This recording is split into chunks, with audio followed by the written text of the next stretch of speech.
저는 이제 마지막 남은 시간을 전하니까 후련하고 시원하긴 한데 약간 그 시간이면 이렇게 약간 섭섭한 마음이 드는 것 같아요. 섭섭하다 약간 그런 느낌. 이번 시간에는 이제 성도 간 갈등 해결이라는 주제로 말씀을 전할 텐데요. 성도 간의 교제에 있어서 갈등이나 문제가 생겼을 때 어떻게 할 것인가? 누군가가 잘못을 했을 때 누군가는 사과를 해야 되겠죠. 또 누군가는 그것을 그 사과를 받아주고 용서를 해야 될 거고, 또 누군가는 용서를 중재해야 할 겁니다. 근데 빌레몬서에 보면은 그와 비슷한 상황이 나와 있어요. 이번 시간에는 빌레몬서를 통해서 참된 용서라는 제목으로 여러분들과 함께 빌레몬서를 살펴보기로 합니다. 먼저 빌레몬서 1장 1절에서 25절까지를 교독해 보겠습니다. 신약성경 351쪽입니다. 빌레몬서 1장 1절에서 25절을 들어보겠습니다.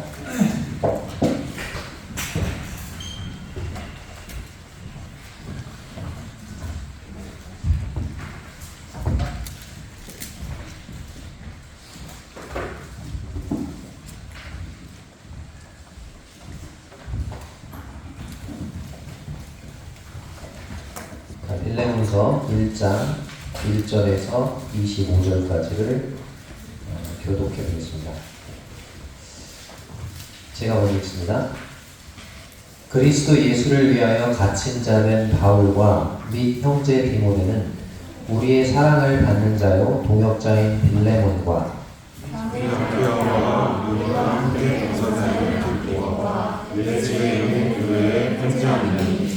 하나님 우리 아버지와 주 예수 그리스도로부터 은혜와 평강이 너희에게 있을지어다. 내가 항상 내 하나님께 감사하고 기도할 때 너를 만나는 주 예수와 및 모든 성도에 대한 내 사랑과 믿음이 있음을 들으니 이로써 내 믿음의 기제가 이 가운데 있는 선을 알게 하고 그리스도의 일로 역사하십니다. 형제여 성도들의 마음이 너로 말미암아 평안함을 얻었으니 내가 너의 사랑으로 많은 기쁨과 위로를 받았노라. 그러므로 내가 그리스도 안에서 아주 간대하게 내게 바탕으로 나갈 수도 있으나 도리어 사랑으로서 간구하노라. 나이가 많은 나 바울은 지금 또 예수 그리스도를 위하여 갇힌 자 되어 갇힌 중에서 나는 너를 예수를 위하여 내게 간구하노라. 그가 전에는 내게 무익하였으나 이제는 나와 내게 유익함으로 내게 그를 돌려보내니 그는 내 친목이라. 그를 내게 머물러 있게 하여 내 복음을 위하여 갇힌 중에서 네 대신 나를 섬기게 하고자 하나 다만 내 생명이 없으면 내가 아무것도 하려고 하지 않으니 이는 너의 선한 일이 억지같이 되지 아니하고 자유를 배워야 합니다. 아마 그가 잠시 떠나게 된 것은 너로 하여금 그를 영원히 두게 함이리니 이 부분은 종과 같이 대하지 아니하고 종 이상으로 곧 사랑하는 형제로 전하자.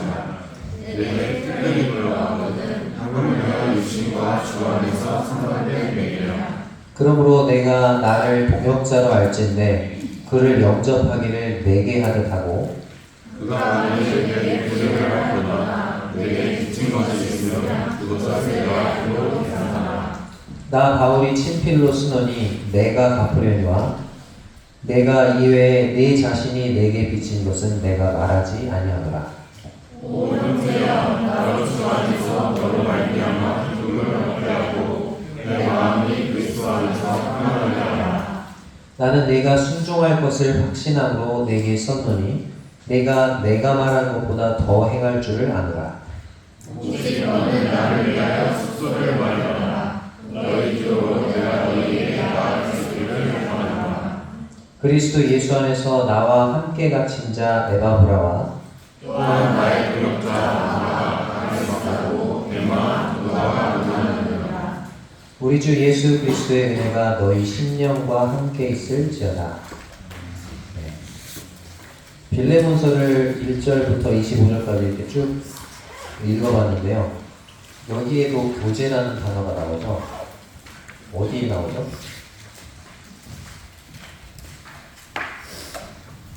6절에 나오죠. 6절. 이로써 내 믿음의 교제가 우리 가운데 있는 선을 알게 하고 그리스도께 이르도록 역사합니다. 네, 빌레몬서에도 교제라는 단어가 나와요. 빌레몬서가 했던 그 믿음의 교제로 인해서 7절에 보면 성도들의 마음이 그 빌레몬의 그 믿음의 교제로 인해서 평안함을 얻고, 또 사도 바울 역시 그 믿음의 교제를 통해 드러난 그 빌레몬의 사랑을 통해서 많은 기쁨과 위로를 받았다고 얘기를 하면서 이제 이 빌레몬서에서 그 교제가 이제 궁극적으로 지향하는 그 지향점, 이렇게 빌레몬에게 바라는 그것을 간곡하게 부탁하고 있는 거죠. 자, 이제 빌레몬서가 쓰여진 배경을 먼저 살펴보면, 제가 거기 노트에 잘 정리를 해드렸죠. 자, 발신자가 1절에 나옵니다. 발신자가 누굽니까?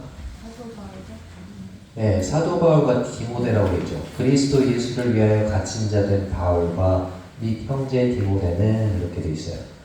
자, 근데 사도 바울 앞에 붙어 있는 수식어가 있죠. 그리스도 예수를 위하여 어떻게 되었다고요? 네, 갇힌 자 된 바울이라고 한 것으로 보아 사도 바울은 지금 갇혀 있다는 것을 알 수 있습니다. 아마도 로마에서의 첫 번째 투옥 기간이었을 것입니다. AD 60년에서 62년까지 2년간 가택 연금 상태에 있게 돼요. 사도행전 28장에 나오죠. 아마도 이 빌레몬서를 썼을 때 그때 당시가 약 AD 62년 정도로 추정합니다. AD 62년. 사도 바울의 나이는 몇 살? 62세라고 그냥 보면 된다고 했죠. 예수님하고 거의 동년배다 이렇게 생각하시면 돼요. 62세쯤 되니까 나이가 많아요, 적어요? 많죠. 그래서 여기 보면은 나이가 많은, 어디 나왔죠?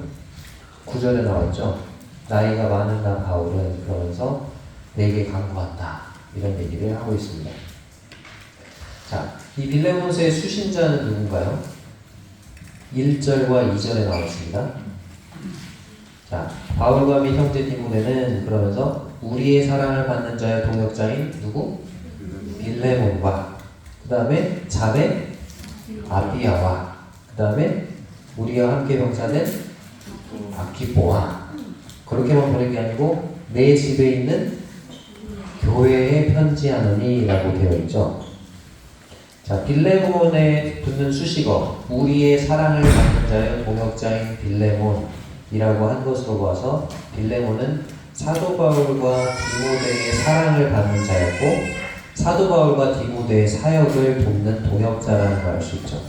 그리고 여기 나와 있는 자매 아비아는 누가 될까요? 그러면 이 빌레몬 형제님의 아내가 되겠죠. 그리고 우리와 함께 병사된 아키포, 병사, 군사, 뭔가 힘있고 활기가 있잖아요. 자, 그럼 이 사람은 누굴 것 같아요? 이 아키포는 젊은이였을 거고, 빌레몬과 아비아 다음에 소개하는 걸로 봐서 빌레몬과 아비아 자매님의 아들이라는 것을 알 수가 있습니다. 그리고 여기 보니까 맨 마지막에 내 집에 있는 교회에 편지하노니 라고 말을 한 것으로 봐서 누구의 집에서 교회가 모였다는 거죠? 네, 이 빌레몬 형제님의 집에서 교회가 모였다는 것을 알 수 있습니다. 자, 그러면 빌레몬 형제님의 집에서 모였던 교회는 어느 지역 교회였을까요? 자, 그것을 보기 위해서 여기 잠깐 손을 넣고 골로새서 4장 17절을 보겠습니다. 골로새서 4장 17절입니다.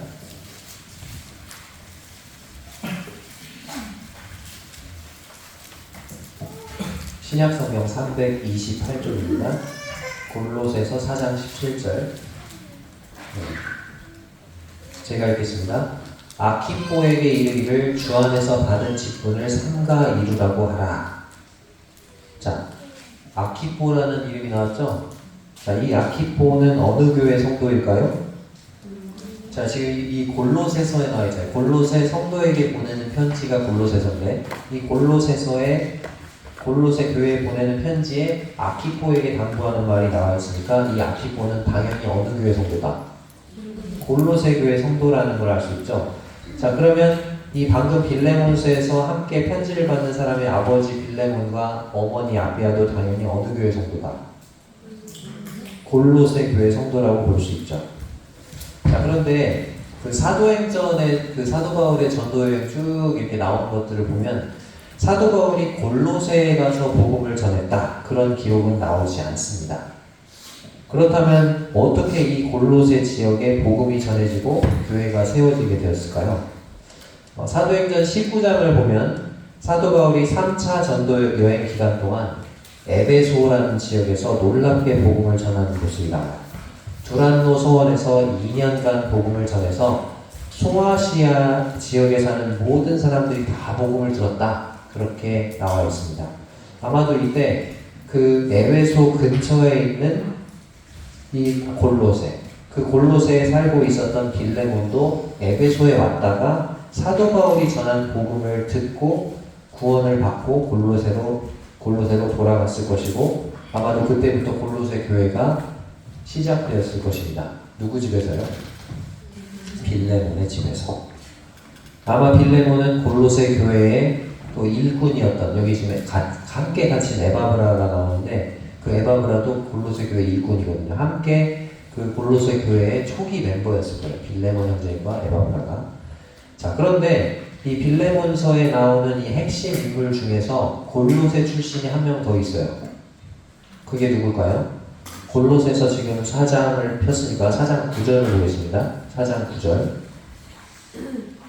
4장 9절 같이 읽어보겠습니다. 시작.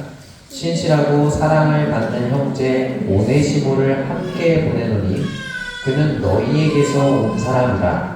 그들이 여기 일을 다 너희에게 알려주리라. 자, 오네시모가 어디에서 온 사람이라고 되어 있어요? 여기 보니까 9절에 그는 어디에서 온 사람이다? 너희에게서 온 사람이다 라고 말하고 있어요.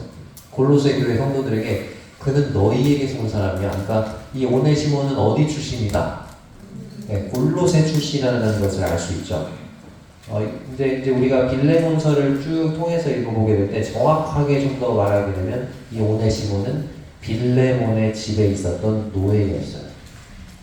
그렇죠? 그래서 더 이상 종으로 대하지 말고 사랑하는 형제로 대해줘, 뭐 이런 얘기를 하는 것을 봐서 이 오네시모는 빌레몬의 집에 있었던 노예였다. 근데 로마로 도망을 친 거죠. 로마로 근데 도망을 치려면 노예가 로마로 도망을 치기 위해서는 로마까지 도망치는데 드는 경비가 필요하겠죠. 그 경비를 어떻게 했을 것 같아요? 빌레몬의 집에서 어떻게 했을까요? 좀 이것저것 챙겨가지고 달아놨겠죠. 훔쳐가지고 달아놨겠죠. 그렇기 때문에 사도 바울이 빌레몬서에서 뭐라고 얘기해요? 18절에 보니까 무슨 말을 합니까? 그가 만일 너에게 불의를 하였거나 혹시 너에게 빚진 것이 있으면 그것을 누가 계산하겠다. 사도 바울이 내가 계산할 테니까 오네시모한테 책임을 묻고 그 갚으라고 하지 마. 내가 갚아줄게. 그런 얘기를 하는 거죠. 자, 근데 하나님의 섭리는 참으로 놀라운 것 같아요. 도망쳤던 그 로마로 도망쳤던 오네시모가 어떻게 해가지고 누구를 만나요? 갇힌 자 중에서 낳은 내 아들 오네시모라고 하는 것으로 봐서 이 오네시모는 누구를 만났다? 사도 바울을 만난 거죠. 사도 바울을 만나서 복음을 듣고, 아무래도 갇힌 자 중에 나왔다고 하니까 사도 바울도 지금 복음 전하다가 지금 가택연금 상황에 있었고, 근데 어떻게 하다가 아무튼 오네시모를 만나게 됐어요. 근데 주인과 노예가 똑같은 전도자를 만나서 그리스도인이 된 거죠.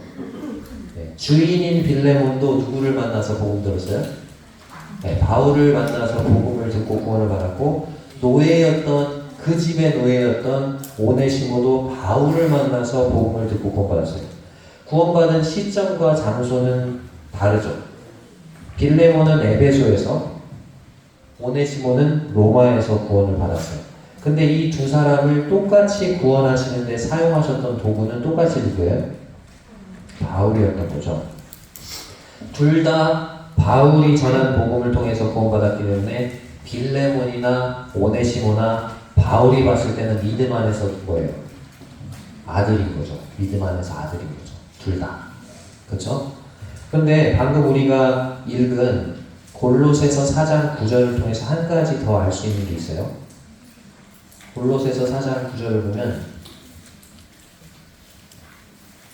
신실하고 사랑을 받는 형제 오네시모를 함께 보내노니 그는 너희에게서 온 사람이라 그들이 여기 일을 다 너희에게 알려주리라 이렇게 되어 있는데 이 4장 9절을 통해서 우리가 알 수 있는 건 뭐냐면 이 골로새서라는 편지와 우리가 아까 읽었던 빌레몬서라는 이 편지가 거의 동시에 기록돼서 동시에 전달이 됐다는 거예요. 왜냐면 빌레몬서에서도 내가 오네시모를 돌려보내니까 걔를 잘 맞아줘 라고 얘기를 하고 있고 골로새서에서도 뭐라고 해요? 골로새 교회, 그 빌레몬의 집에서 모이는 교회에 보내는 그 편지를 골로새서에서 보내면서 거기서도 오네시모를 보내니까 그 오네시모가 우리 지금 사정을 다 알려줄 거야 라고 얘기를 하고 있는 거죠. 자, 그러면 이 골로새서라는 편지와 빌레몬서라는 이 편지, 이 두 편지를 이 오네시모 혼자서 들고 갔을까요? 오네시모가 혼자 가서 전달했을까요? 아니에요. 골로새서 4장 7절을 보겠습니다.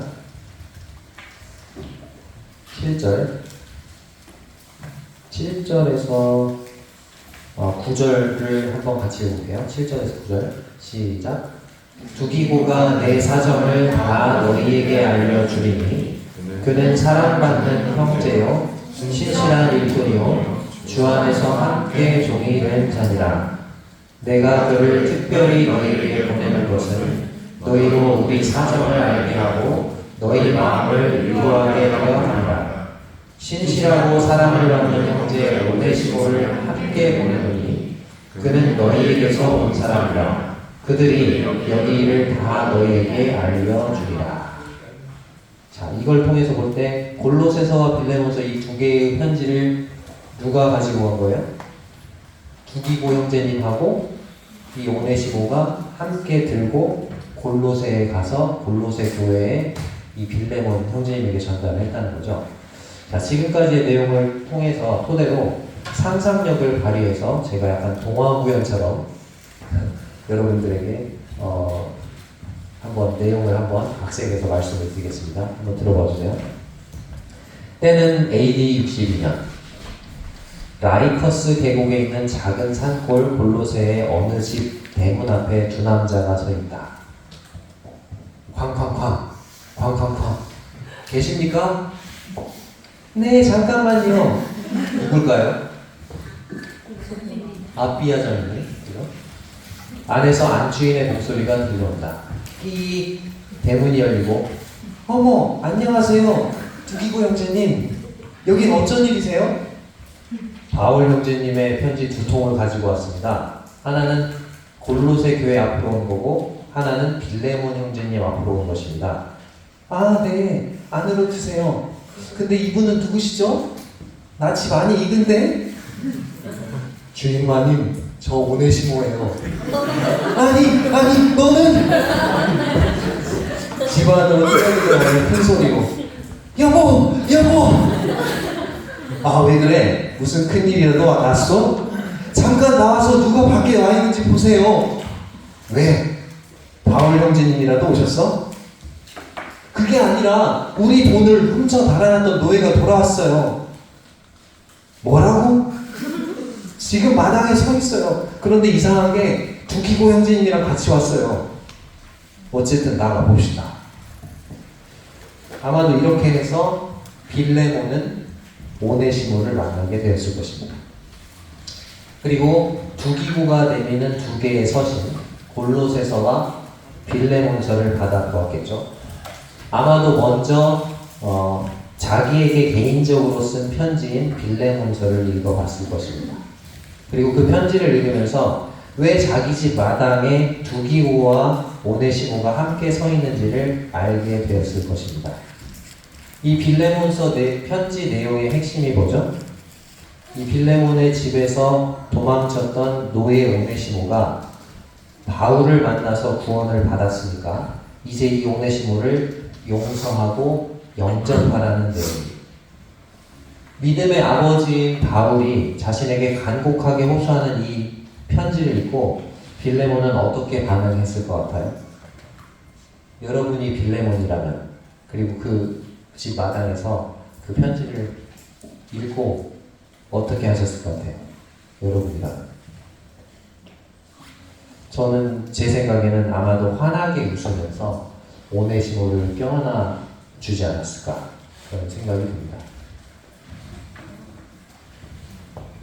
빌레몬서는 사랑의 편지입니다.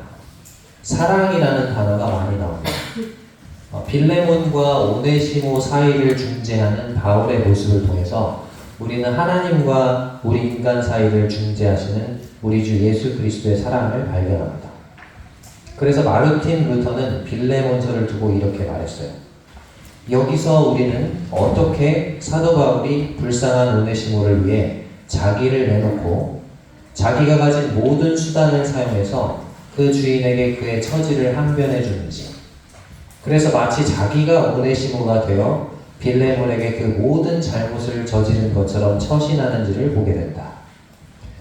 그리스도께서 우리를 위해 성부 하나님께 하신 것처럼 사도 바울도 그와 같이 오네시모를 위해 빌레몬에게 하고 있다. 내가 생각하기에 우리는 다 오네시모다. 아멘이십니까? 네. 빌레몬서에 자주 등장하는 단어가 사랑이라면 이 빌레몬서에 나오지는 않지만 빌레몬서 전체에 흐르고 있는 주제는 용서입니다. 이 용서는 사랑에서 나오죠. 예수 그리스도의 사랑을 경험한 사람은 예수 그리스도의 용서로서 용서할 수 있는 거죠. 그리고 이 용서를 두고 세 부류의 사람이 나오고 있습니다. 첫 번째, 용서받아야 할 사람. 두 번째, 용서할 기회를 가진 사람. 세 번째, 용서를 중재하는 사람. 이 세 사람을 한 사람씩 살펴보겠습니다. 먼저 첫 번째로 용서받아야 할 사람이 나옵니다. 자, 그의 이름은 뭘까요? 오네시모입니다. 이 오네시모라는 이름의 뜻은 유익하다, 유익한이라는 뜻이에요. 그런데 이 오네시모의 삶은, 그 전에 그가 살았던 그 삶은 자기 이름에 걸맞는 삶을 살지 못했어요. 아무짝에도 쓸모없는 무익한 종이었습니다. 자신의 주인의 재산을, 소유를 훔쳐서 달아나 버렸던 무익한 종이었어요. 그러나 11절에 보면, 빌레몬서 본문으로 돌아와서 11절을 보면, 그가 전에는 내게 무익하였으나 이제는 나와 내게 유익함으로, 그렇게 말씀하고 있죠. 바울을 만나서 복음을 듣고 구원받아서 그 무익했던 쓸모없는 종이었던 오네시모가 이제 유익한 자로 변화되었습니다. 근데 오네시모가 주인 빌레몬에게 돌아가서 용서받기 위해서 각오해야 할 것이 있었어요. 그것은 자기의 목숨이었습니다. 로마 시대 당시 노예는 주인의 소유물에 불과했어요. 노예는 주인 마음대로 죽일 수도 있었고 살릴 수도 있었던 그냥 재산의 일부에 불과했어요. 근데 오네시모는 어떤 노예죠? 사랑스럽고 충성스러운 노예인가요? 아니요.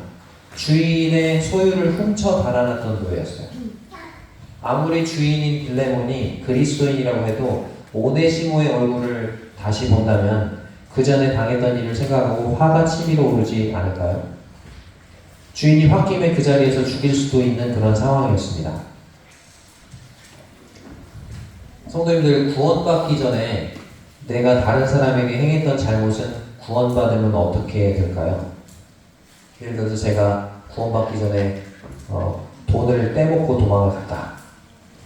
근데 복음을 듣고 구원을 받았어요. 그럼 어떻게 해야 할까요? 구원받기 전의 일이었으니까 그냥 넘어가고 이제부터 돈을 안 떼먹고 그냥 착하게 살면 되지. 그게 맞을까요? 성경은 우리에게 이것에 대해서 빌레몬서를 통해서 가르쳐줍니다. 구원받기 전의 일이라 할지라도 그 사람을 찾아가서 사과하고 손해를 배상하라는 거죠. 그리고 본인이 이제 예수님을 믿는 사람이 되었기 때문에 그렇게 한다는 것을 분명히 밝히라는 거예요. 그렇게 될 때 무너졌던 그 관계가 회복이 될 것입니다. 또한 이로 인해서 하나님이 영광을 받으시고 믿지 않는 자들에게 선한 간증을 끼치게 될 것입니다. 구원받기 전에 행했던 그 일에 대해서도 사과하고 손해를 배상해야 한다면 구원받은 후의 일에 대해서도 우리가 구원받은 후에 다른 성도에게 저지른 그 잘못에 대해서 사과하고 손해를 배상하는 것은 두말할 나위도 없겠죠. 너무나도 당연한 일입니다. 제가 그때 이러이러한 잘못을 했습니다. 그리스도인으로서 그렇게 해서는 안 되었는데 제가 그렇게 했습니다. 죄송합니다. 그렇게 할 때 우리의 무너진 교제 관계가 회복될 것입니다. 하나님이 그 모습을 보시고 기뻐하실 겁니다. 그러나 우리는 용서를 구하기를 꺼려하죠. 나의 잘못을 시인하려 하지 않습니다. 나의 체면 때문에 혹은 다른 사람들의 시선 때문에 자신의 잘못을 시인하려 하지 않습니다. 그러나 여기에 지금 빌레몬서에 나오는 이 오네시모가 걸어야 했던 것은 자신의 체면이나 다른 사람의 시선이 아니었어요. 그가 걸어야 했던 것은 자신의 목숨이었습니다. 오네시모는 용감한 사람이었어요. 목숨을 걸고 용서를 구할 줄 아는 사람. 그 사람은 멋있는 사람입니다. 우리는 모두 오네시모와 같이 용서가 필요한 사람들입니다. 왜 그렇죠? 우리는 완벽한 사람이 아니잖아요. 육신을 가지고 있는 연약한 자들이잖아요. 그렇기 때문에 누군가에게 항상 끊임없이 잘못을 합니다. 상처를 줍니다. 또 누군가도 나에게 상처를 줘요. 그렇게 상처를 주고받는 그런 관계에 있는 사람들. 우리는 어떤 면에서 모두 다 오네시모와 같은 사람들입니다.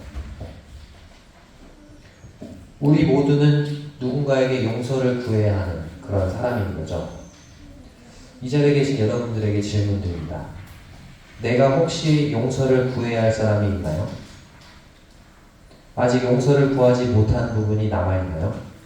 그렇다면 용기를 내시기 바랍니다. 그리고 찾아가서 용서를 구하시기 바랍니다. 그럴 때 오네시모처럼 그 용서가 받아들여지는 기적을 경험하게 될 것입니다. 우리 모두 오네시모처럼 잘못을 범한 그 사람에게 용서를 구하는 용기 있는 사람이 되었으면 좋겠습니다.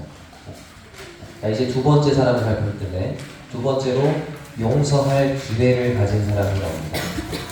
용서할 기회를 가진 사람. 이 사람의 이름이 뭐죠? 빌레몬입니다.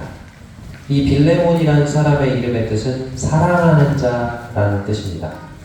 빌레몬이라는 말은 사랑하다라는 말의 필레오에서 왔어요. 필레오. 그가 오네시모를 용서한다면 빌레몬은 자신의 이름에 걸맞는 정말 사랑하는 자가 될 것입니다.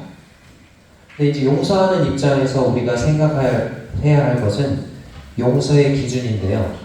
얼마나 용서해야 할까요? 사도 바울이 빌레몬에게 제시한 용서의 기준이 세 가지가 나오는데 16절과 17절과 18절에 세 가지 기준이 나옵니다. 첫 번째, 사도 바울이 빌레몬에게 이렇게 용서하라고 말씀하고 있는데 첫 번째는 16절에 나오죠. 이후로는 종과 같이 대하지 아니하고 종 이상으로 곧 사랑받는 형제로 둘 자라. 내게 특별히 그러하거든 하물며 육신과 주 안에서 상관된 내게냐. 자, 빌레몬에게 제시한 용서의 기준 첫 번째가 뭡니까? 빌레몬을 어떻게 대하지 말라고요? 예전처럼 종처럼, 즉 노예로 대하지 말고 이제 누구로 대해라? 그냥 형제도 아니고 어떤 형제? 네, 사랑받는 형제로 대해야 돼. 이게 참된 용서야 라고 사도 바울이 용서의 기준을 첫 번째로 제시하고 있죠. 빌레몬은 그 두기고가 내미는 그 편지를 읽고 오네시모를 보고 뭐 사도 바울이 그 요청했으니까 그래 용서해줄게 그렇게 얘기를 하고 아무 일 없었던 것처럼 대할 수 있어요. 하지만 나는 주인이고 너는 종이야. 그 이상도 그 이하도 아니야. 그런 관계로 대할 수 있습니다. 그러나 이것은 참된 용서가 아니라는 거죠.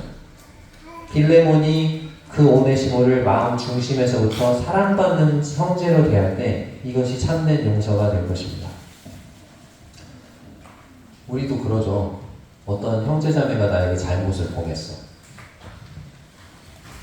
와가지고 용서를 빌어. 그러면 용서해 줄게요 이렇게 얘기를 하죠.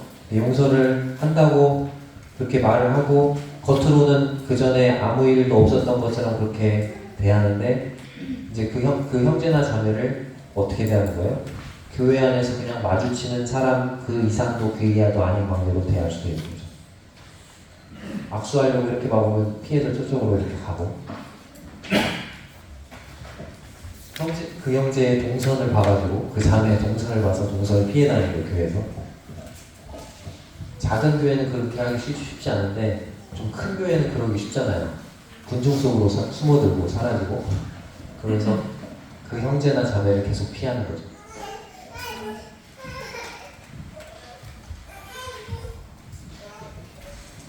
그러나 우리 마음에 그 형제나 자매가 사랑받는 형제 자매가 아니라면 그것은 참된 용서가 아니라고 주님 말씀하세요.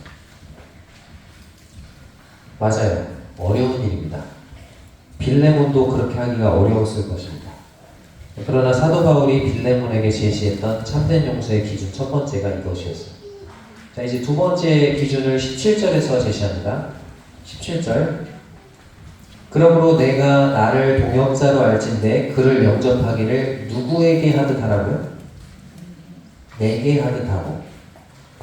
오네시모를 그냥 오네시모로 받아주는 것은 참된 용서가 아니라는 거죠. 오네시모를 누구처럼? 네, 사도 바울을 영접하는 것처럼 받아줄 때 그게 참된 용서라는 거예요. 근데 주님도 비슷한 말씀을 하셨죠. 너희를 영접하는 자는 곧 나를 영접하는 것이요. 그렇게 말씀하셨고, 너희가 여기 있는 형제 중에 지극히 작은 자 하나에게 하는 것이 곧 내게 하는 것입니다. 그렇게 말씀하셨어요. 그러니까 주님을 영접하듯 그 형제를 받아주지 않는다면 그것은 참된 용서가 아니라는 거죠. 자, 이제 세 번째 기준, 빌레몬에게 제시했던 용서의 세 번째 기준이 18절과 19절에 나와 있습니다. 그가 만일 내게 불의를 하였거나 내게 빚진 것이 있으면 그것을 내 앞으로 계산하라. 나 바울이 친필로 쓰노니 내가 갚으려니와 내가 이외에 내 자신이 내게 빚진 것은 내가 말하지 아니하노라. 이 18절에서 19절을 봤을 때 우리가 알 수 있는 것, 빌레몬에게는 두 가지 장부가 있다. 빌레몬이 가지고 있는 장부가 몇 개라고요? 두 가지인데 하나는 오네시모 앞으로 되어 있는 장부가 있고 하나는 바울 앞으로 되어 있는 장부가 있어요. 근데 바울은 뭐라고 얘기하고 있어요? 혹시 오네시모가 빚진 게 있으면 그것을 누구 앞으로 계산하라고요? 바울 앞으로 계산하라고 말하고 있죠. 그 오네시모가 진 빚을 내가 당신 다 갚겠다라고 말을 하고 있어요. 자, 전에 그러면 오네시모가 빌레몬에게 진 모든 빚은 이제 누구에게로 넘어간 거죠? 네, 바울의 장부로 다 넘어간 거죠. 따라서 이제 오네시모 앞으로 되어 있는 장부의 숫자는 0이 되었습니다. 맞나요? 그렇죠? 바울이 그 모든 빚을 자신이 떠안았기 때문에 따라서 이제 오네시모를 볼 때마다 오네시모가 진 빚이 생각이 난다면 그것은 완전한 용서가 아니죠. 그 빚은 이제 바울에게로 다 넘어갔기 때문에 그렇습니다. 나에게 잘못한 성도가 있어요. 근데 그 성도의 잘못을 내가 용서했어. 그래, 마음으로 내가 용서했어. 라고 말하면서도 그 성도의 잘못이 계속해서 생각이 난다면 장부에 0이 아니고 계속 장부에 얼마라고 생각이 난다면 그것은 참된 용서가 아니라는 거죠. 근데 사실 오네시모가 빌레몬에게 진 빚은 빌레몬이 바울에게 진 빚에 비하면 아무것도 아니었어요. 오네시모는 빌레몬에게 돈 몇 푼, 돈 얼마를 빚졌다면 빌레몬은 바울에게 뭘 빚졌죠? 자신의 생명을 빚졌잖아요. 그렇죠? 그것은 1만 달란트 탕감받은 사람이 100데나리온 빚진 사람을 탕감해주는 것과 같은 것입니다. 1만 달란트와 100데나리온 그게 얼마 정도 되는지 아세요? 100데나리온이 얼마나 될까요? 제가 너무나 거기다 친절하게 다 써놔가지고 계산을 좀 시켜야 되는데 수학 계산을. 자, 1데나리온은 노동자 하루 품삯이에요. 10만 원이라고 가자고 100데나리온은 그럼 얼마죠? 10만 원 곱하기 100일 그럼 얼마죠? 그래서 1000만 원인 거예요. 자, 그러면 1만 달란트인데 달란트 1달란트는 6,000데나리온이에요. 1달란트가 얼마라고요? 6,000데나리온. 그러면 1달란트는 얼마일까요? 6,000 곱하기 10만 원. 그럼 얼마죠? 6억이 되죠. 6억이에요. 1달란트가 6억이에요. 근데 이 사람은 1달란트 비친 게 아니고 1만 달란트를 비쳤죠. 6억 곱하기 만을 해야 돼요. 6억에다가 만을 곱하면 얼마예요? 6조 원이 되는 거죠. 자, 이 사람은 6조 원을 탕감받은 거예요. 임금님에게. 그죠? 6조 원을 탕감받았는데 이 사람이 나가가지고 어떻게 했어요? 자기한테 1000만 원 빚진 사람 역사를 해봤죠? 빨리 안 되나? 못 갚아요. 죄송해요. 뭐 살려주세요. 안 돼. 가서 데리고 끌고 가서 어떻게 했죠? 감옥에 쳐넣었어요. 그 모습 보면서 어떻게 저럴 수가 있어. 그런데 그게 우리의 모습 아닌가요? 그게 내 모습 아닌가요? 그렇게 수많은 죄를 하나님께 탕감 받아놓고 그 형제의 잘못 한두 가지 그거 잘못 용서 못하고 마음속으로, 겉으로는 아니지만 마음속으로 계속 역사를 잡고 있지 않나요? 그게 우리의 모습 아닌가요? 나 자신이 주님께 무한한 용서를 받았기 때문에 나에게 잘못을 범한 형제와 자매의 잘못을 기꺼이 용서할 수 있는 거죠. 우리 모두는 빌레몬처럼 다른 사람을 용서할 기회를 가진 사람들입니다. 내가 누군가에게 잘못을 한 적이 있듯이 또 누군가도 나에게 잘못을 한 적이 있을 거예요. 다 기억을 더듬어 보시면. 그래서 어떤 점에서 우리는 모두가 오네시모이면서 동시에 빌레몬입니다. 자, 그렇다면 여러분들에게 질문 드립니다. 내가 용서해 주어야 할 사람이 있습니까? 나는 어디까지 그 사람을 용서해 주었나요? 혹시 용서했다고 하면서도 온전히 용서해 주지 못하고 있진 않나요? 우리 모두 빌레몬처럼 다른 사람의 잘못을 기꺼이 용서해 주는 그런 사람이 되었으면 좋겠습니다. 이제 마지막 세 번째로 용서를 중재하는 사람이 나옵니다. 그의 이름이 뭐죠? 바울입니다. 근데 바울은요, 지금 결코 용서를 중재할 만한 상황이 아니었어요. 사도 바울은 지금 로마의 가택연금으로 갇힌 몸입니다. 시간을 내가지고 자유롭게 신방을 할 수도 없어요. 형제, 그러면 안 돼. 형제, 가서 빨리 용서를 구해. 형제, 형제가 용서를 구할 거니까 받아줘. 이렇게 신방해가지고 그렇게 설득하거나 할 수 있는 상황이 아니에요. 빌레몬을 만나서 오네시모를 용서해달라고 말할 수도 없고, 지금처럼 못 찾아오면 전화 띠띠띠띠 해가지고 형제님 이렇게 해서 전화 통화를 할 수도 없는 상황. 그런데도 그는 포기하지 않았습니다. 찾아갈 수도 없고 전화 통화를 못해요. 그래서 뭐 했어요? 편지를 썼어요. 그 편지가 뭐예요? 빌레몬서. 그 오네시모와 빌레몬의 그 용서를 중재하기 위해서 그렇게 간곡하게 썼던 그 편지가 성경의 일부가 될 것을 사도 바울 알았을까요? 놀랍지 않아요? 편지를 씁니다. 자, 이제 편지를 쓰는데 일단 편지를 쓰기 전에 설득을 해야 돼요. 두 사람을. 자, 먼저 첫 번째 사람을 설득해야죠.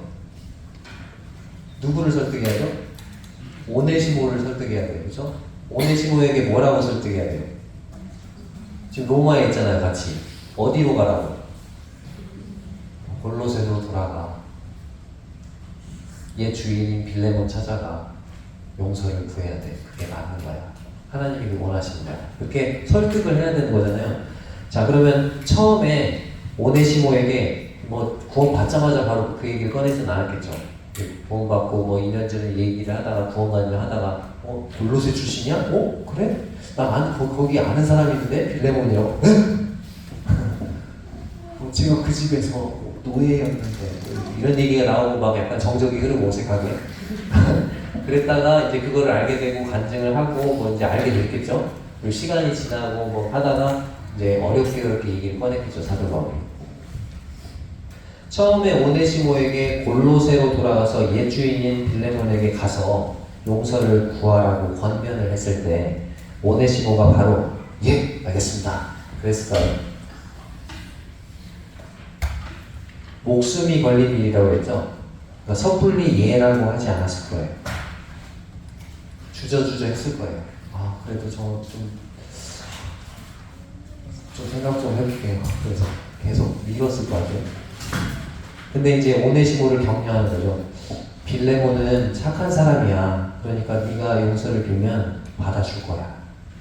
오네시모를 그렇게 격려하고 또 내가 빌레몬이 너를 용서해 줄 수 있도록 편지를 써줄게. 그게 빌레몬서잖아요. 그리고 혼자 가면은 두려우니까 내가 지원군을 보내줄게.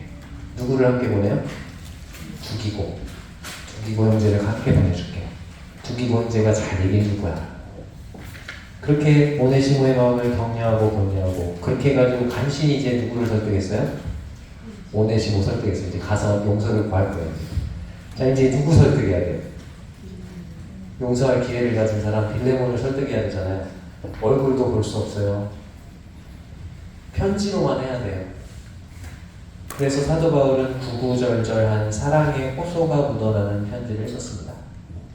빌레몬의 마음이 상하지 않도록 최대한 예의를 갖춰서 믿음 안에서 아들인데도 불구하고 최대한 예의를 갖춰서 겸손한 어조로 편지를 씁니다. 아마 이만하면 빌레몬이 오네시모를 용서하고 받아들이겠지. 그런 생각이 들 때까지 편지를 썼다가 고쳐 쓰고 계속 그러기를 반복했을 거예요. 그렇게 해서 이제 편지를 써서 들려보낸 거죠. 편지를 들려보내고 나서 사도 바울은 엄청 궁금했겠죠. 자, 이제 나중에 사도 바울 어떻게 할까요? 사도 바울의 계획이 나와 있어요. 22절 보겠습니다. 21절에 보면 나는 네가 순종할 것을 확신함으로 네게 썼노니 내가 네가 말한 것보다 더 행할 줄 아노라. 사도 바울은 빌레몬이 사도 바울의 말을 순종할 것을 그리고 사도 바울이 부탁하는 것보다 더 이상으로 더 해줄 것을 확신하고 있죠. 빌레몬이 어떤 사람인지 아니까. 그러면서 22절에 보면 뭐라고 하고 있냐면 오직 너는 나를 위하여 뭘 마련하라고요? 숙소를 마련하라. 너희 기도로 내가 너희에게 나아갈 수 있기를 바라노라. 자, 사도 바울이 나중에 어떻게 하겠다는 거예요? 그러니까 골로새 교회를 방문하겠다는 거죠. 지금 내가 가택연금 상황이지만 이 가택연금 상황에서 풀려나면 어떻게 하겠다? 골로새 교회에 가보겠다는 거죠. 자, 그럼 골로새 교회를 방문하면 사도 바울이 가장 눈여겨볼 것이 뭘까요? 누구와 누구의 관계일까요? 네, 빌레몬하고 오네시모의 관계를 유심히 살피겠죠. 티 안 나게. 빌레몬이 오네시모를 막 노예처럼 막 그렇게 막 막말하면서 막 싸납게 얘기를 하고 있는 건지, 아니면 둘이 약속도 안 하고 막 동선 피해서 막 돌아다니는 건지, 아니면 정말 사랑으로 용서하는 게 티가 나도록 정말 동역을 잘하고 막 그런 관계인지 사도 바울은 골로새 교회에 가서 그것을 확인할 거예요. 자신이 용서를 중재했던 그 일이 실제로 잘 마무리가 되어 있는지 살펴보고 점검할 것입니다. 성도 간의 그 용서를 중재하는 일은 참으로 어려운 일입니다. 서로의 용서를 중재하기 위해서 시간을 내고 전화해가지고 형제님 좀 만날 수 있을까요? 어느 요일이 괜찮으세요? 그때가 괜찮으시다고? 네, 알겠습니다. 그러면 그 나무스 카페에서 뵐게요. 남원에 나무스 카페가 있는데 그 카페가 좀 한적한 곳에 있어요. 도심에서 만나면 안 돼. 그죠? 너무 막 아주 인싸 카페 가면 안 돼. 성도들이 다 보거든. 왜 만나고 있지? 한적한 데가. 예, 형제님, 그래서 이렇게 어려운 얘기를 꺼내는 거죠. 이렇게. 용서를 구해야 할 사람도 찾아가서 만나고, 이제 설득을 간신히 했어. 그러면 또 이제 누구 만나냐. 이제 A 형제님 만나면 B 형제님한테 또 전화를 하죠. 형제님, 드릴 말씀이 있는데요. 나무스 카페로 또 오세요. 가가지고 또 우리 이 형제님이 물론 잘못한 건 맞지만 용서해야 되지 않겠습니까? 예, 중재를 해서 용서를 받아들일 수 있도록 설득을 해야 되는 거죠. 그리고 용서를 중재한 이후에는 실질적으로 교회 안에서 그 용서 중재했던 것이 잘 이루어졌는지, 마무리가 잘 됐는지 또 확인하고 점검하는 일이 필요합니다. 이와 같이 성도들 간의 용서를 중재하는 일은 매우 어려운 일입니다. 그러나 사도 바울은 기꺼이 화평하게 하는 자의 역할을 감당하기를 주저하지 않고 자신의 문제처럼 이 문제를 대하고 있었고 어떤 희생이라도 감수하는 태도를 보이고 있습니다. 우리 다 함께 여기 마태복음 5장 9절을 찾아보겠습니다. 마태복음 5장 9절입니다.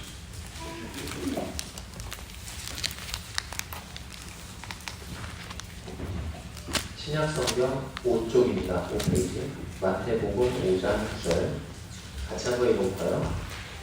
마태복음 5장 9절. 시작. 화평하게 하는 자는 복이 있나니 그들이 하나님의 아들이라 일컬음을 받을 것이니. 화평하게 하는 자는 복이 있나니 그들이 하나님의 아들이라 일컬음을 받을 것이니. 화평하게 하는 자가 복이 있다고 말씀하고 있죠. 영어 성경에는 이 화평하게 하는 자라는 단어가 peacemaker라고 나옵니다. peacemaker가 뭘까요? peace가 뭐죠? 평화. 메이커. 만드는 사람. peacemaker는 평화를 만드는 사람. 적대적인 관계에 평화와 화해를 가져다주는 사람. 깨어지고 무너진 교제 관계를 회복시키는 사람. 근데 그 사람이 복이 있대요. 그리고 뭐라고 일컬음을 받는데요? 하나님의 아들이라 일컬음을 받는데요. 그러니까 우리가 깨지고 무너진 관계를 회복시키는 일을 할 때 그 일은 우리가 누구인지를 세상에 보여주게 된다는 거예요. 하나님의 자녀라는 우리의 신분을 세상에 드러나게 할 것이라는 거죠.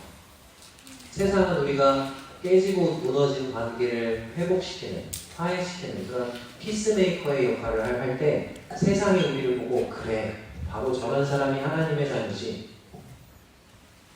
저런 일을 하는 사람이야말로 하나님의 자녀지. 하나님의 아들이지. 그렇게 고백하게 될 것입니다. 화평하게 하는 일은 바로 하나님의 자녀들이 해야 할 일이라고 말씀하고 있는 거예요. 화평하게 하는 일은 쉬운 일은 아닙니다. 어려운 일입니다. 그러나 그럼에도 불구하고 필요한 일입니다. 이 화평하게 하는 일을 가장 먼저 하신 우리의 본이 되신 분이 계시죠? 그게 누구십니까? 우리 주 예수 그리스도. 주님은 하나님과 우리 사이를 화목하게 하셨죠. 또한 유대인과 이방인을 화목하게 하신 것입니다. 이와 같이 우리도 주님의 본을 따라서 화평하게 하는 일을 해야 합니다. 자, 그러면 이 빌레몬서, 이 이야기의 결론은 어떻게 되었을까요? AD 62년 빌레몬은 바울에게서 오네시모를 용서하고 사랑받는 형제로 받아주라는 이 편지, 이 빌레몬서를 받습니다. 그 후에 어떻게 되었을까요? 빌레몬은 바울의 말에 순종했을까요? 어떻게 했을 것 같아요? 네, 순종했을 것 같죠? 네, 해피엔딩이라 다행입니다. 그런 것 같습니다. 로마 1차 투옥에서 풀려난 바울은 AD 66년 골로새 교회를 방문합니다. 그리고 전승에 따르면 오네시모는 후에 에베소 교회의 장로가 됩니다. 그가 에베소 교회의 장로가 되었다는 것은 골로새 교회의 인도자였던 빌레몬이 오네시모를 바울의 권면을 따라서 더 이상 그를 자신의 노예로 대하지 않고 그를 주 안에서 사랑받는 형제로 또 바울을 대하듯 대했다는 것을 알 수 있죠. 그리고 교회 안에서 그를 신실한 동역자, 또 함께 주님을 섬기는 일꾼으로 오네시모를 세워주었다는 것을 알 수 있죠. 참 아름다운 모습이죠. 이와 같은 아름다운 일들이 우리 가운데서도 일어날 수 있게 되기를 바랍니다. 이 시간에 참된 용서라는 제목으로 빌레몬서를 살펴봤습니다. 용서와 관계된 세 부류의 사람을 살펴봤는데 첫 번째 어떤 사람을 살펴봤죠? 용서 받아야 할 사람. 오네시모처럼 우리는 모두 실수가 많은 사람, 연약한 사람입니다. 그러나 잘못에 대해서 용서를 구하는 사람은 용기 있는 사람입니다. 용서를 구해야 할 때 오네시모처럼 우리 모두 용기를 내어 용서를 구하는 사람이 됩시다. 두 번째, 어떤 사람을 살펴봤죠? 용서할 기회를 가진 사람. 누군가가 우리에게 잘못을 했을 때 빌레몬처럼 우리는 다른 사람의 잘못을 용서할 기회를 갖게 됩니다. 그럴 때 빌레몬처럼 주님께 받은 사랑으로 다른 사람의 잘못을 기꺼이 그리고 온전히 용서하는 사람이 되었으면 좋겠습니다. 마지막으로 세 번째, 어떤 사람을 살펴봤죠? 용서를 중재하는 사람. 용서를 중재한다는 일은 매우 어려운 일입니다. 그러나 꼭 필요한 일입니다. 바울은 화평하게 하는 자로서 오네시모와 빌레몬 사이를 중재했습니다. 우리 주위에서 관계의 어려움, 교제의 어려움을 보게 될 때 하나님의 자녀로서 화평하게 하는 자의 역할을 기꺼이 감당하는 우리들이 되었으면 좋겠습니다. 이 자리에 계신 모든 성도님들이 주님이 우리에게 가르쳐 주신 사랑과 용서의 본을 따라서 서로를 사랑하고 또 서로를 온전히 용납하며 용서하는 성도님들이 되시기를 바랍니다. 이제 다 끝났네요. 마치는 인사를 드리겠습니다. 아무쪼록 이렇게 부족한 형제를 하나님의 말씀 안에서 교제할 수 있도록 이 귀한 자리에 불러주신 서울북부교회 형제자매님들에게 깊은 감사의 말씀을 드립니다. 2박 3일 짧은 기간이었지만 여러분과 나눴던 대화들 그리고 간증들 또 섬기시는 그런 모습들을 통해서 저와 제 아내도 믿음의 큰 격려와 도전을 받고 돌아갑니다. 지금까지는 서울북부교회 하면 이렇게 추상적으로 서울북부교회는 박준영 형제님, 이수원 형제님이 계신 교회지 전국적으로 유명한 교회, 언젠가 한 번쯤은 가보고 싶은 마음속으로 동경하는 그런 교회, 그런 이미지였는데요. 이제는 서울북부교회 하면 여러분들의 얼굴이 한 분 한 분 떠오를 것 같습니다. 귀한 말씀을 그러니까 사진 찍어야 되겠다.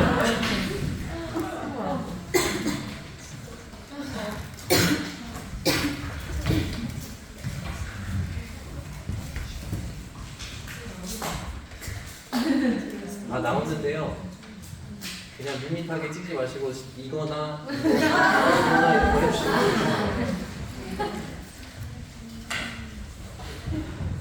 네, 여러 가지 호응해 주셔서 감사합니다. 하나, 둘, 셋. 하나, 둘, 셋. 잠깐만요. 너무 작게 해가지고.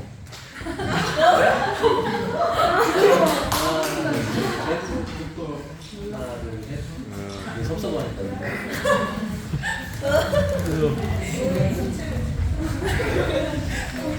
됐습니다. 하나, 둘, 셋.